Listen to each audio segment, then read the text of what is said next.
সময়টা ১৯৭১। বাংলা মায়ের এক দামাল ছেলে হঠাৎ পশ্চিম পাকিস্তানের কারাগারে বন্দী হয়ে পড়ে। এ খবর শুনে মা সাথে সাথে ছুটে যায় সেই কারাগারে। মায়ের সাথে সন্তানের দেখা হলে সন্তানের প্রথম কথাটাই ছিল, মা, দীর্ঘ কয়েকদিন যাবৎ অনাহারে আছে, যদি এক মুঠো খাবারের ব্যবস্থা করতে পারতে। দুঃখিনী মা কথাটি শুনে সাথে সাথেই ছুটে গেল খাবারের সন্ধানে। খাবার নিয়ে যখন কারাগারে ফিরল তখন দেখলো ছেলেটি আর ওই কারাগারে নেই, তাকে বদলি করা হয়েছে অন্য আরেকটি কারাগারে। মা অনেক খোঁজাখুঁজির পরও ছেলেটাকেই আর দেখতে পেল না, আর সন্ধান পেল না। সেদিন থেকে মায়ের মস্তিষ্কে শুধু একটি কথাই ধ্বনিত হতে থাকে যে, মা কয়েকদিন ধরে অনাহারে আছে, যদি এক মুঠো খাবারের ব্যবস্থা করতে পারতে। সেদিন থেকেই মা নিজের মুখে এক মুঠো খাবারও তুলে নেয় না। এভাবে দিন যায়, মাস যায়। একটা সময় পর মা মৃত্যুবরণ করে। সে মাকে নিয়ে বলছি। তুমি লাইফে যে সিচুয়েশনের মধ্যে থাকো না কেন, যত কঠিন পরিস্থিতির মধ্যে থাকো না কেন, সে মায়ের মুখে হাসি ফোটাতে তোমাকে ভালো থাকতে হবে।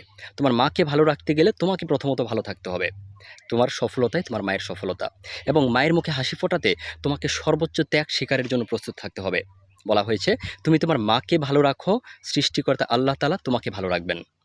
পরিশেষে একটি কথা বলবো, তুমি লাইফে এমন কিছু করে দেখাও যেন তোমার মা রাস্তায় বের হলে লোকে তোমার মাকে দেখিয়ে তোমার প্রশংসা করে করে বলে, ওই যে অমুকের মা যাচ্ছে।